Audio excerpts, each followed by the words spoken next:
There's a question I keep seeing in personal finance forums across Reddit, Twitter, and even LinkedIn. It shows up in different forms, but the core confusion is always the same. I make six figures. Why do I feel broke? And here's what makes this fascinating. These aren't people complaining about not affording luxuries. They're talking about feeling financially stressed despite earning more than 80% of their peers.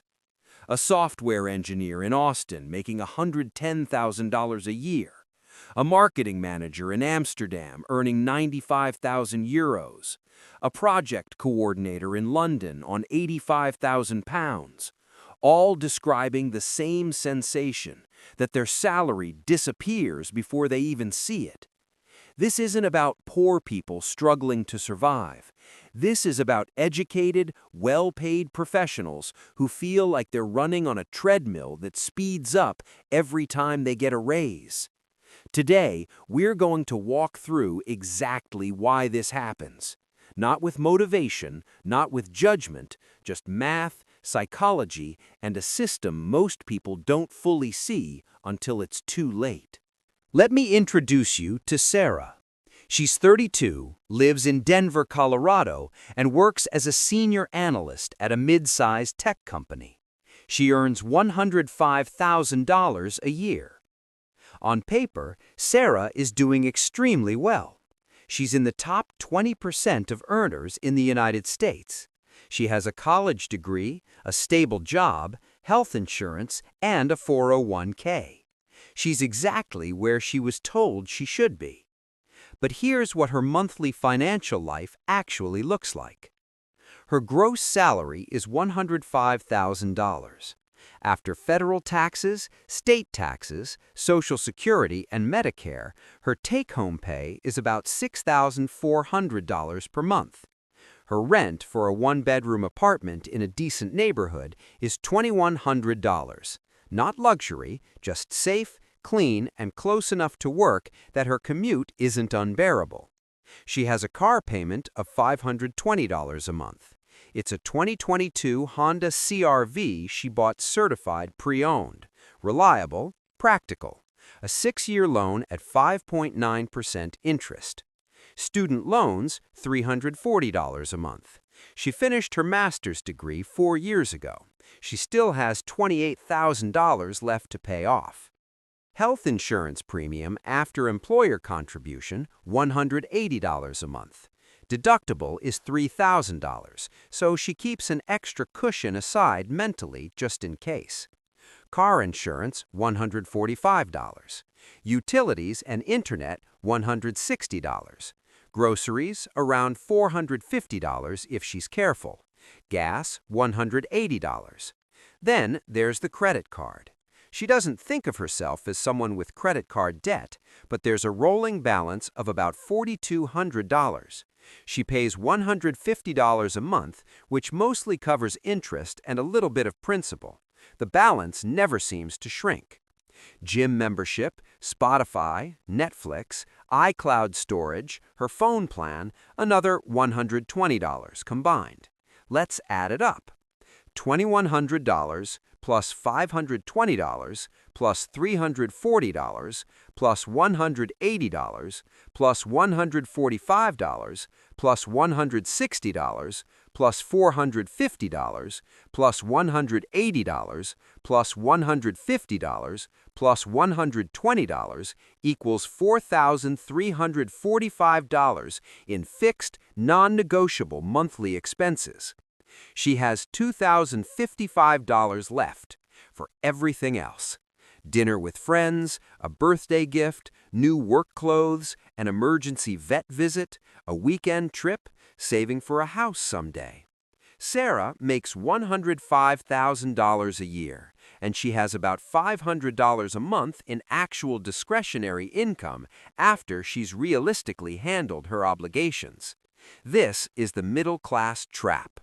Now, most people look at this situation and think the problem is obvious. Sarah is overspending. But that's not quite right. Sarah isn't buying designer handbags. She's not taking international vacations every month. She's not leasing a BMW. She made what most financial advisors would call reasonable choices. The mistake isn't in any single decision. The mistake is structural. Every time Sarah made a financial choice, the apartment, the car, the graduate degree, she made it in isolation. Each decision felt appropriate for someone earning what she earns. A $2,100 apartment, that's only 33% of her gross income. That's below the recommended 30 to 35% threshold. A $520 car payment? The dealership told her she could afford up to $650 based on her income. She went lower. A master's degree? Her career required it. The debt was an investment. But here's what nobody explained to her. The system is designed so that every financial product, every apartment, every car loan, every credit limit is calibrated to absorb the maximum amount you can afford based on your gross income. Not what you take home, not what you'll have left after everything else, what you earn before taxes. The landlord doesn't care that you're paying $340 in student loans. The car dealership doesn't factor in your rent. The credit card company doesn't ask if you're already stretched thin.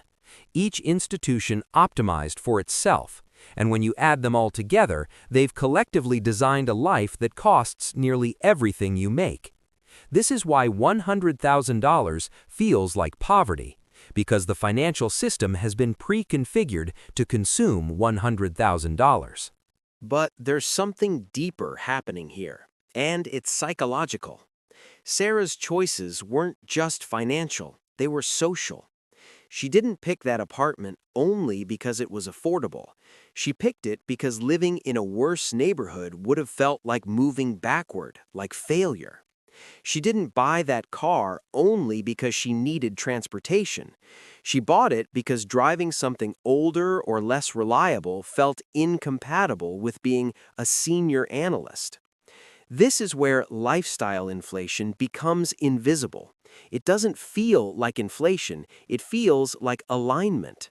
You're aligning your external life with your internal identity. And that identity is shaped by where you work, who you went to school with, and what your peers are doing. Here's the tricky part. Sarah's peers are also making around $100,000, and they also have nice apartments and reliable cars. So her lifestyle doesn't feel inflated, it feels normal.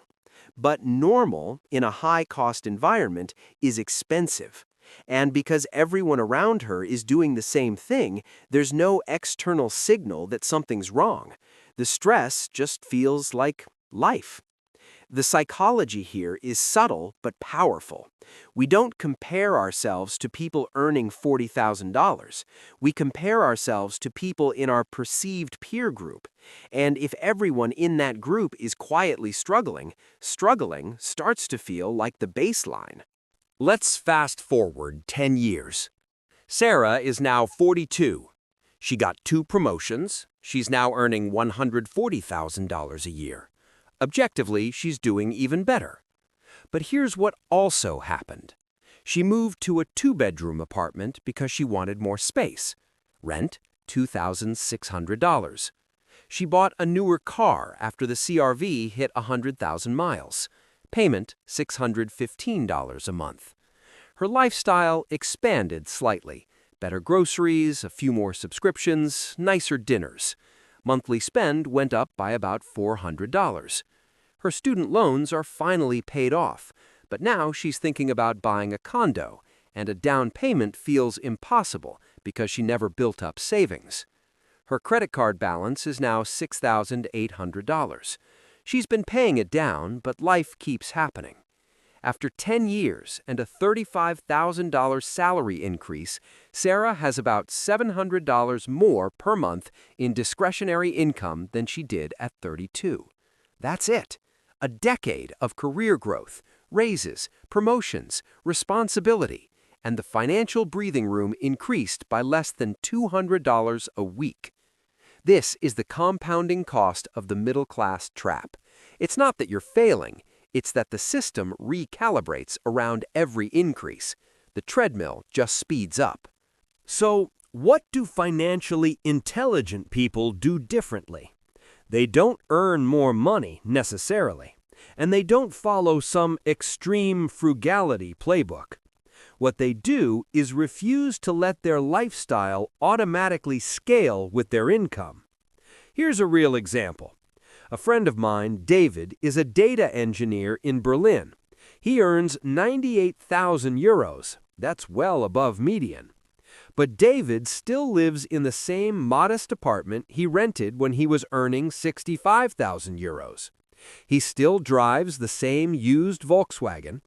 When he got his last raise, he didn't upgrade his life.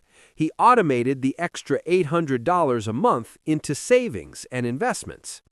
To an outsider, David doesn't look like someone earning six figures, and that is the point.